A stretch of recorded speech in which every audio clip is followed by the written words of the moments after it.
noite, igreja. Graça e paz. Tudo bem? Uma alegria estar com vocês novamente. Eu vou seguir as recomendações. Não vou pregar hoje, pastor Cláudio falou que é uma breve reflexão. E como uma ovelha obediente desse pastor, eu vou cumprir a recomendação. Então, eu quero compartilhar algo de Deus ao teu coração essa noite. Se você trouxe a sua Bíblia, abra junto comigo. Evangelho de João, capítulo de número 13. Se você piscar, você perde hoje. Evangelho de João, capítulo de número 13, eu quero ler do verso 1 até o verso de número 8.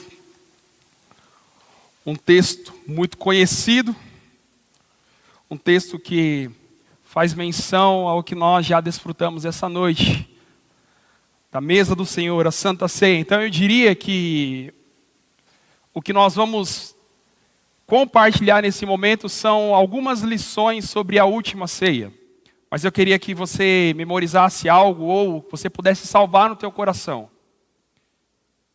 Jesus sabe o que está acontecendo e sabe o que está fazendo. Eu queria que você gravasse isso no teu coração. Se você tiver papel e caneta, quiser anotar, se você quiser marcar no seu celular, mas eu queria que você gravasse isso no seu coração. Jesus sabe o que está acontecendo, Jesus sabe o que está fazendo. Algumas orientações, então, sobre a última ceia. Evangelho de João, capítulo de número 13, do verso 1 ao 8, diz assim a palavra de Deus. Um pouco antes da festa da Páscoa, sabendo Jesus que havia chegado o tempo em que deixaria este mundo e iria para o Pai, tendo amado os seus que estavam no mundo, amou-os até o fim. Estava sendo servido o jantar, e o diabo já havia induzido Judas Iscariote, filho de Simão, a trair Jesus. Jesus sabia que o Pai havia colocado todas as coisas debaixo do seu poder, e que viera de Deus e estava voltando para Deus. Assim, levantou-se da mesa, tirou sua capa, colocou uma toalha em volta da cintura. Depois disso, derramou água numa bacia e começou a lavar os pés dos seus discípulos. Enxugando-os com a toalha que estava em sua cintura. Chegou-se a Simão Pedro, que lhe disse: Senhor, vais lavar os meus pés? Respondeu Jesus: você não compreende agora o que estou lhe fazendo. Mais tarde, porém, entenderás. Disse Pedro: não, nunca lavará os meus pés. Jesus respondeu: se não os lavar, você não terá parte comigo. Jesus está encerrando o ministério público dele. O capítulo 13 vai dar início a partir do primeiro verso. Até o capítulo 17, verso 26, vai trazer o relato da última ceia e algumas orientações. São os últimos momentos de Jesus com os seus discípulos. Então, do capítulo 13 até o 17, essa reunião, esse tempo, uma reunião privada, porque Jesus ele encerrou as atividades públicas, o ministério público, e agora ele está em uma reunião privada. Ele juntou os discípulos para as últimas orientações. Eu não sei se você já teve o desejo de participar de uma reunião que você ou não foi convidado ou não tinha a possibilidade de participar. E você ficou com desejo, você queria saber o que foi dito naquela reunião. Eu não sei você, mas já teve algumas reuniões que eu queria participar.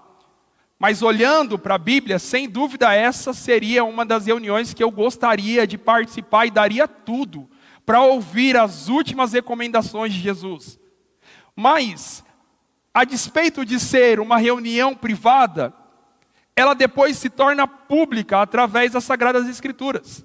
Então, nós não tivemos a oportunidade de participar dessa reunião, mas graças às Sagradas Escrituras, nós podemos saber tudo o que Jesus deu de orientação aos discípulos naquela reunião.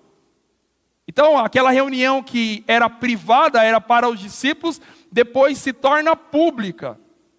E não só apenas a gente tem acesso a tudo que Jesus orientou, todas as recomendações que ele deu aos discípulos, como nós também temos o privilégio de replicar, de viver algo que Jesus fez naquele dia. Jesus instituiu a ceia do Senhor naquele dia. E nós já vivemos isso hoje.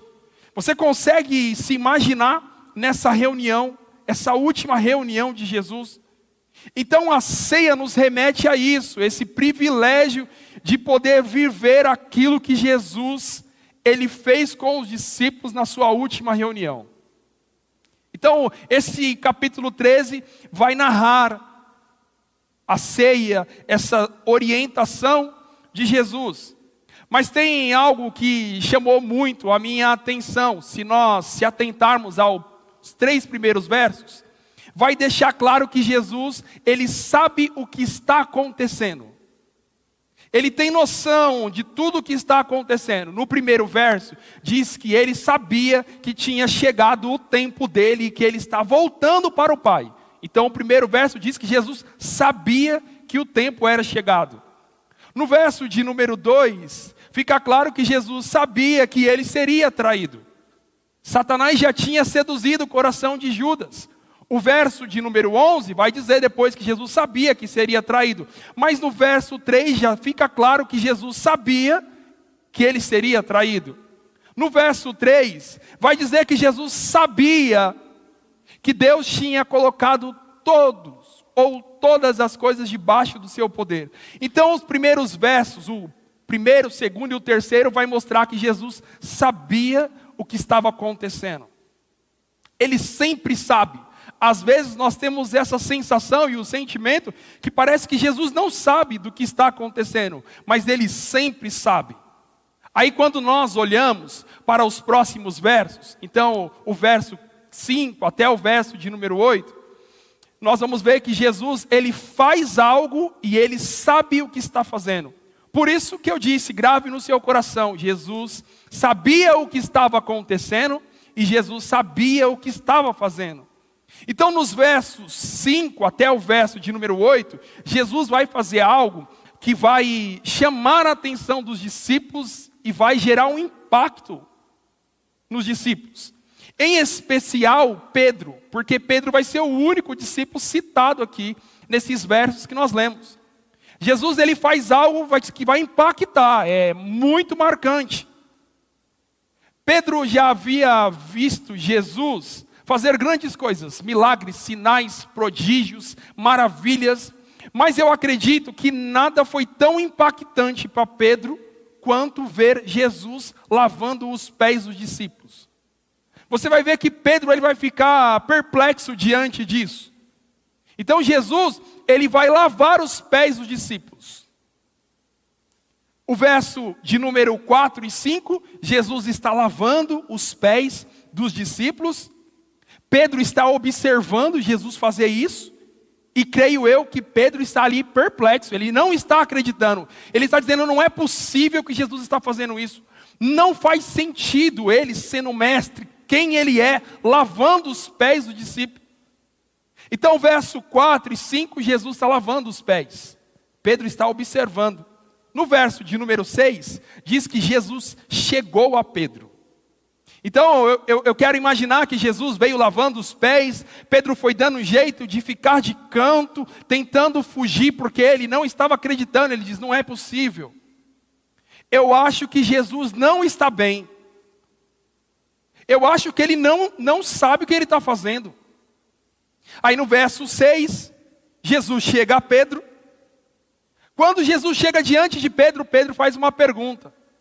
A pergunta é, Senhor, tu vai lavar os meus pés? A pergunta de Pedro não faz sentido nenhum. Porque Pedro está presente. Ele viu Jesus lavando os pés dos discípulos. E aí quando chega na vez dele, ele vai perguntar, Senhor, vai lavar os meus pés? Não faz sentido a pergunta. É que a pergunta de Pedro, na verdade, ele está querendo dizer de forma indireta, Senhor, Tu sabes o que o Senhor está fazendo? Tu sabes? Então a pergunta dele não faz sentido. Ele está tentando de forma indireta dizer, olha, Senhor. Ele está tentando trazer Jesus de volta para a realidade, porque na cabeça dele tem algo errado. Jesus não está bem, Jesus não sabe o que está fazendo. Senhor, tu vais lavar os meus pés? Ou seja, a pergunta é, o Senhor sabe o que está fazendo?